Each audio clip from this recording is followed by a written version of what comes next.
Subscribe now and press the bell icon. Never miss an update. सुप्रभात बच्चों, आज हम लोग क्रिया से संबंधित जानकारी प्राप्त करेंगे। सबसे पहले हम क्रिया कहते किसे हैं? तो काम करना क्रिया कहलाता है। जैसा कि हम लोग देखते हैं, हम लोग हर पल हर क्षण कुछ ना कुछ काम करते ही रहते हैं। तो कहोगे सर कैसे? हम इसका जवाब दे रहे हैं आपको कि जब आप सोते हैं रात को, वह भी एक काम है। यानी क्या सोना भी क्रिया है। कोई जरूरी नहीं कि जब हम कोई काम ऐसा करते हो जिससे दूसरा कोई देखते हो वही क्रिया कहलाती है, ऐसा कोई बात नहीं, ऐसी कोई बात नहीं है। यानी हर पल हर क्षण हम अपने जीवन में कुछ ना कुछ करते ही रहते हैं और वो सभी क्रिया कहलाते हैं। तो जो आपसे पूछा जाएगा क्रिया किसे कहते हैं, परिभाषा दे करके हमें समझाएंगे। तो जिस शब्द से किसी काम का करना या होना समझा जाए उसे क्रिया कहते हैं। उसे क्या कहते हैं? हम क्रिया कहते हैं। अब क्रिया के भेद बच्चों, अब हम इस बात की जानकारी लेना चाहेंगे कि क्रिया का भेद आखिर किन किन आधारों पर है। तो सबसे पहले एक हम आपको बताने जा रहे हैं कर्म के आधार पर।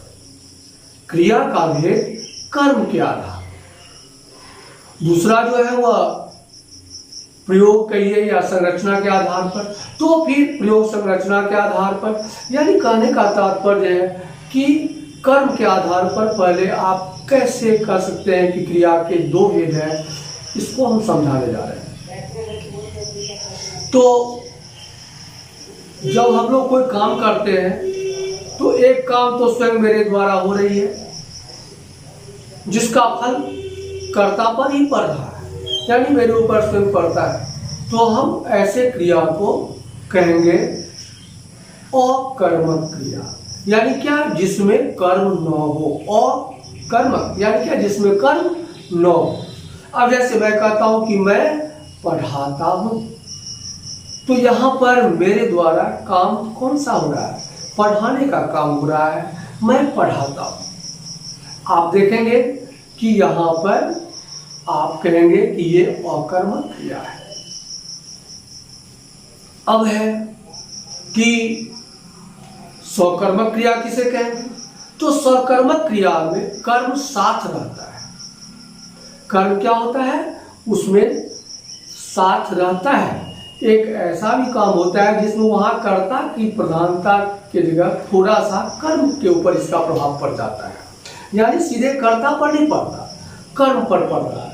अब जैसे हम एक छोटा सा उदाहरण आपको देते हैं कि सकर्मक क्रिया का आप कहेंगे कारीगर कालीन बुन रहा है। अब देखिए, मैं किताब पढ़ा रहा हूं, तो मैं पढ़ा रहा हूं और मैं किताब पढ़ा रहा हूं, दोनों वाक्य में आप थोड़ा सा अंतर समझते होंगे। जब मैं पढ़ा रहा हूं तो मेरे द्वारा काम संपादन हुआ, तो यह कहलाया, यह काम का फल मेरे ऊपर पड़ रहा था। इस क्रिया का फल क्या था? मेरे ऊपर पड़ रहा था, इसीलिए यह अकर्मक क्रिया कहलाया। और जब मेरे द्वारा काम तो हो रहा है लेकिन उसका फल थोड़ा किताब के ऊपर पड़ रहा है कि मैं किताब पढ़ा रहा हूं, तो वहां पर यह कर्म है किताब, और यह इस तरह से स्वकर्मक क्रिया का उदाहरण हुआ कि मैं किताब पढ़ा रहा हूं। तो आपने देखा कि अकर्मक और सकर्मक ये क्रिया के दो भेद कर्म के आधार पर है। अब स्वकर्मक क्रिया में भी आप देखेंगे कि दो भेद हैं। एक है एक कर्मक और दूसरा है जिसमें द्विकर्मक हम कर सकते हैं। अब एक कर्मक में क्या होता है? जैसे एक कर्म रहता है, मैं नारियल खरीद कर लाया हूं, तो यहां पर एक कर्मक है, यानी एक ही कर्म है नारियल।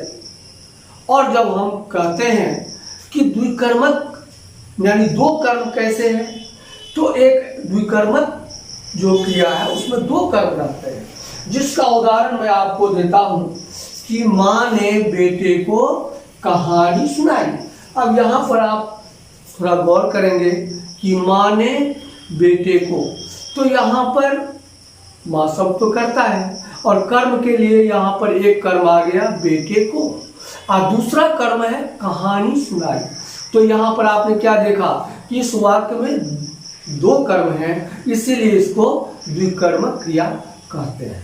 अब आपको मैं एक अगले दिन जब आऊँगा क्लास में तो आपको इसके बारे में कि प्रयोग संरचना के आधार पर क्या है उसके बारे में आपको बताऊंगा।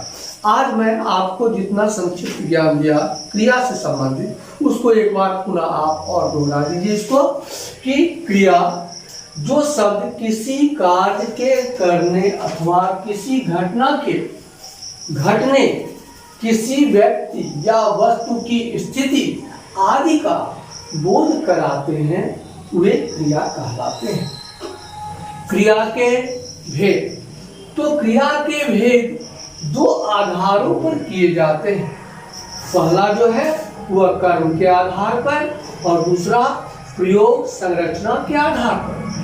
अब हम कर्म के आधार पर जो क्रिया है उसका आपको समझा रहे हैं कि कर्म के आधार पर क्रिया के भेद। पहला अकर्मक क्रिया, जो क्रिया कर्म की अपेक्षा नहीं रखती उसे अकर्मक क्रिया कहते हैं। जैसे शेर पेड़ के नीचे बैठा है, यहाँ पर शेर बैठा है, आप देख रहे हैं कि शेर के द्वारा यहाँ पर शेर बैठा है भी हम कह सकते हैं। तो शेर है और यह बैठा है, क्रिया है। और जब स्वकर्मक क्रिया का उदाहरण देते हैं तो जिन क्रियाओं में कर्म की अपेक्षा होती है अथवा कर्म पाया जाता है वे सकर्मक क्रियाएं कहलाती है। जैसे कारीगर कालीन बुन रहा है, यहाँ पर आप देखेंगे कि यह कालीन शब्द जो है वह कर्म है, यानी कारीगर के द्वारा जो काम हो रहा है बुनने का उसका फल सीधे कारीगर के ऊपर निर्भर करके कालीन के ऊपर ही पड़ रहा है। तो यहाँ पर ये सकर्मक क्रिया हो गया। अब सकर्मक क्रिया के दो भेद हैं, एक कर्मक क्रिया और द्विकर्मक क्रिया। एक कर्मक क्रिया से तात्पर्य है कि जिस काम को कर्ता द्वारा संपादित किया जाता हो और उसमें एक ही कर्म दिखाई दे आपको, तो वह एक कर्मक क्रिया का उदाहरण हुआ। और जिसमें दो दो कर्म रहते हैं वह द्विकर्मक क्रिया का उदाहरण होता है। जैसे हम उदाहरण स्वरूप आपको मैंने बताया अभी कि नवीन नारियल खरीद रहा, यहाँ पर क्या देखा कि आपने कि नारियल शब्द एक कर्म है। और जब मैंने दूसरा उदाहरण दिया द्विकर्मक क्रिया के बारे में आपको कि माँ ने बेटे को कहानी सुनाई, तो एक कर्म हुआ बेटे को, दूसरा हुआ कहानी। इस तरह से आपको ये द्विकर्मक क्रिया का उदाहरण मैंने समझाया। तो अब आप आज इतना ही कर्म के आधार पर जो उसका स्वरूप था क्रिया का उसको मैंने समझाया। अब अगले दिन वर्ग में मैं आपको प्रयोग संरचना के आधार पर बताऊंगा। धन्यवाद।